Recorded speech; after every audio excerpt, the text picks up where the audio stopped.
So,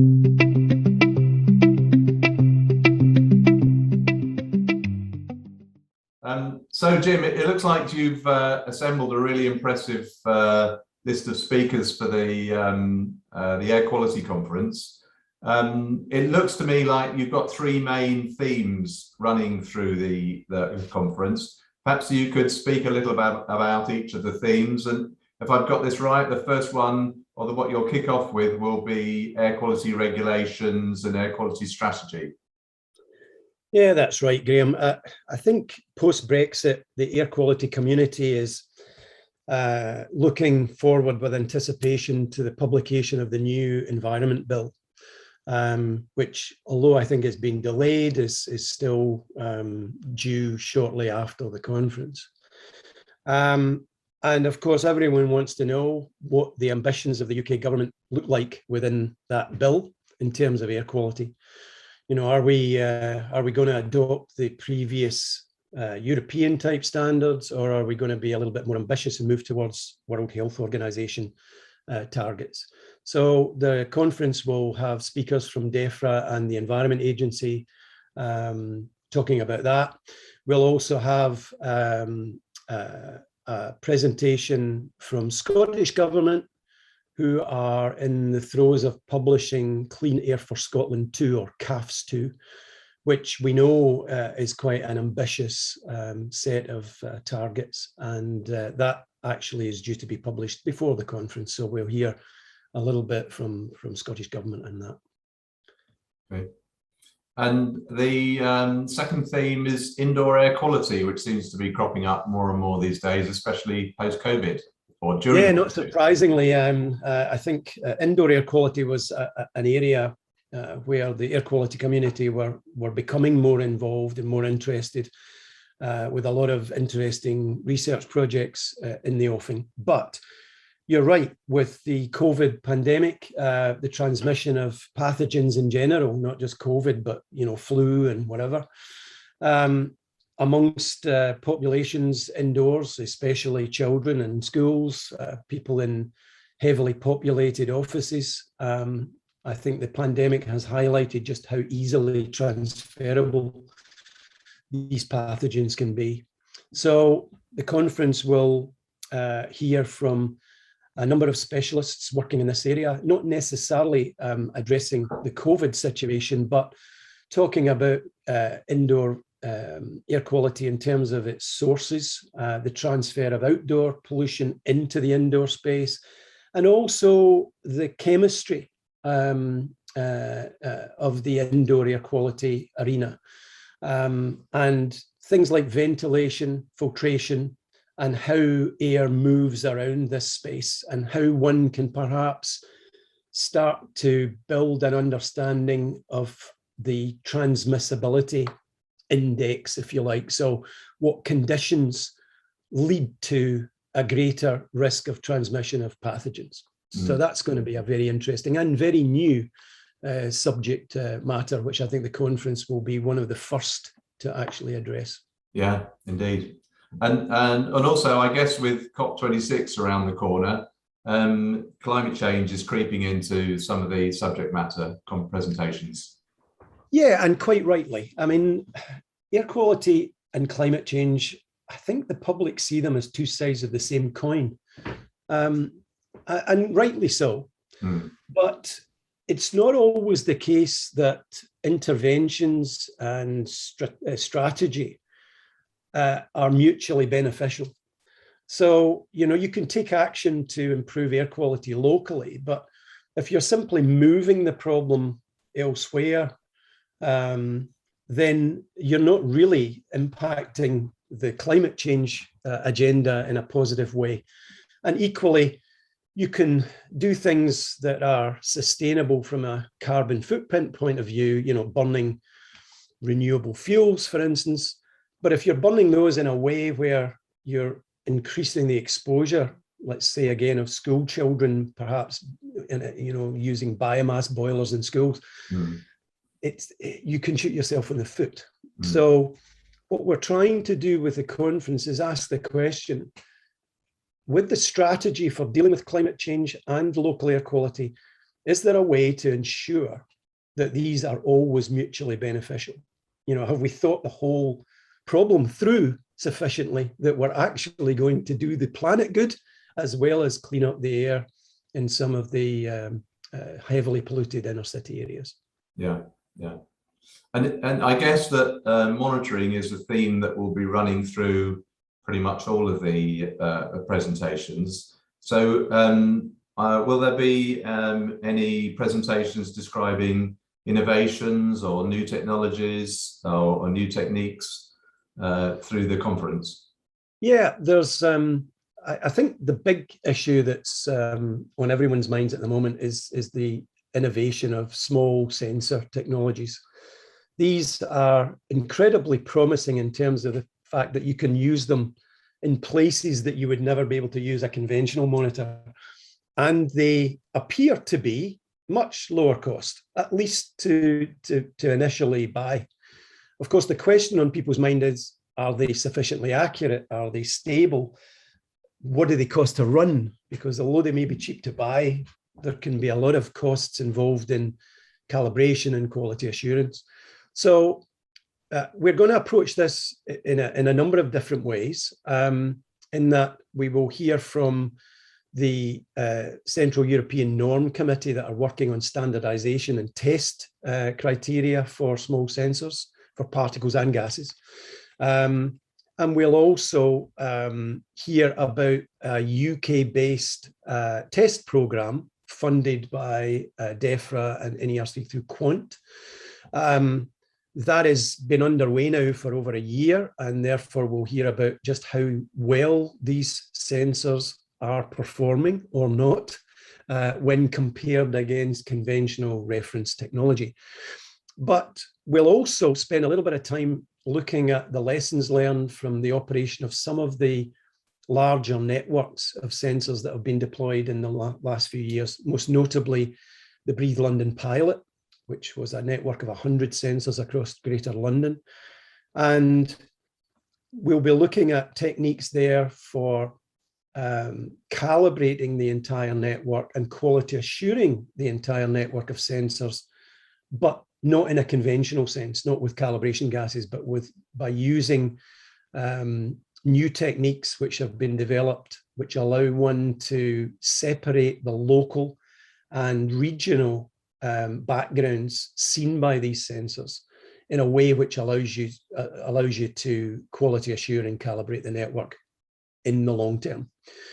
But there will also be innovations that are not about small sensors. So we'll be hearing from, again, the Quant program, which is also about establishing super sites for monitoring pollutants, which are not at the moment criteria pollutants, in that we don't have the necessity to report these to national or international government.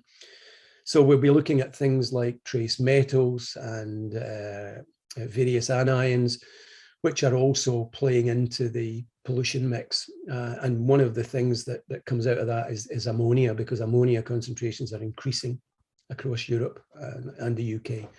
So yeah, there will be innovation right along through the theme of the conference. And actually, there are two sessions devoted to innovations, one on small sensors and the other on the more, well, I was going to say conventional work, but actually some of the research that's going on, which we'll hear about from the Strategic Air Quality Network research people, are actually incredibly novel new technologies which are being developed by the next generation of air quality scientists. So I'm looking forward to that. Yeah. So with all of that in mind, who are the people, how would you define them, the people that should think about registering to attend the event? And will they be different from the people that used to come to the physical events? Well, I think so. I think, first of all, there's a tremendous benefit in this event being virtual because we don't have to travel for a start. So I think we probably see many more people from overseas than we've seen in previous years. There's always been a good attendance, actually, to AQE from abroad, but especially our European colleagues. But you know, we have some speakers from the United States this year, and I very much hope that we'll see some delegates coming in from the United States and further abroad. We're all dealing with the same issues after all. So, I mean, there's content within the conference which is going to appeal to a much wider audience than just the UK. So, yeah, in addition to a sort of larger geographical coverage, I think this year, as well as the air quality practitioners that we see from local and central government, from consultancies, from the instrumentation, and also from the modelling community, because monitoring can't do it all. I mean, if you want to know about air pollution in the future, you need to turn to modelling. So we're going to be featuring a session which is going to ask the question of how can monitoring and modelling be brought together. So that will bring in, I think, the modelling community. And if we're talking about indoor air quality, then perhaps ventilation companies, architects, building regulations people, maybe even people from the educational community or people from the commercial world thinking about how they can protect their staff from COVID or flu transmission. So I think probably the conference program this year is wider in its appeal than it's ever been. That's intentional because we know we have some responsibility for informing this wider community as to how the whole air quality community can come together indoors and outdoors to tackle the kind of problems that we're facing.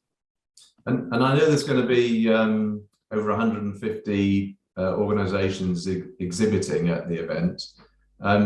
Presumably, the profiles of those exhibitors match in with the themes of the conference. So once people have watched the conference presentations, will there be appropriate people available within the exhibitors for them to find out, some of the practicalities of what they've been hearing about? Yeah, absolutely. I mean, the conference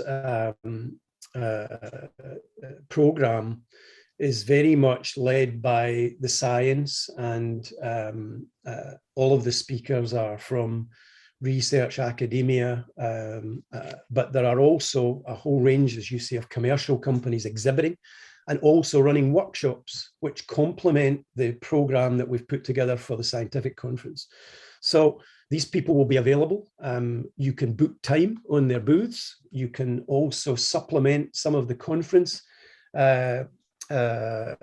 content by attending the commercial workshops that these companies are involved in. So it really gives an opportunity, which I don't think we've ever had before, for delegates to be able to jump between the various areas of the conference instantly on their screen, and really absorb the information that's relevant to them without actually having to take the whole day out of their normal program, which I think is an incredibly appealing opportunity. Yeah. So that leads me into my last question, which is, have you got any advice to prospective delegates for how to plan and manage their time at the event, make the best use of it? Well, I think well ahead of the event, Marcus and his team have been very good at getting a very detailed description of the kind of content that's going to be available at the conference, at the workshops, and on the booth. So you should be able to take your specific issues of interest and actually map out how you're going to spend your time at the conference. Of course, I'm sure the delegates would be very welcome to spend the entire day if they wish, perusing the various content that's available and accessing some of the expertise that's going to be in the virtual hall. There will also be time for questions after every one of the presentations in the scientific conference, and there will be an opportunity to post questions, which if we don't have time to answer during the conference, we will ask the speakers to address those and respond after the event, which is again a novel new approach. So I think the message I would say to most people thinking about registering is that I am absolutely certain that everyone who attends the conference this year will go away with information and knowledge which they would not have previously had access to. And I hope that everyone finds it enriching and interesting. And of course, this is, if you like, a sort of rehearsal for the real event next year around this time. But I think probably we'll see a continuation of some of the innovative features which Marcus and his team have introduced this year to the virtual event, following through into that real event next year, which I think will lead to a really interesting, compelling hybrid type of conference and exhibition. Yeah, and I spoke to one of the exhibitors yesterday, and they were asking me about what resources they should make available, and I said, well, you know, if you've got experts that can be available, then I think that's going to add value to your presence. So they said, well, yeah, we've got experts, you know, based in the USA and in Germany, but we can't have them sitting by their computer all day long for 2 days. And I thought that was a very good point. So, you know, I think what delegates need to do is to arrange meetings at specific times so that these experts can then make themselves available to the pre-arranged meeting slots, so that people can make best use of them and they're not tied up for 2 days just watching everybody else talking. Absolutely. And the technology platform that's being used to host this event enables that in a way which I've been incredibly impressed with. It is so easy to go on there and just lay out your entire time at the conference in a way which is going to be the most productive that you could possibly imagine, and certainly possibly even more so than if you were physically walking the conference or in the conference room. Yeah, I think it's going to be great, and thanks so much for all your help, Jim. You've compiled what looks like a fantastic conference. Really looking forward to it.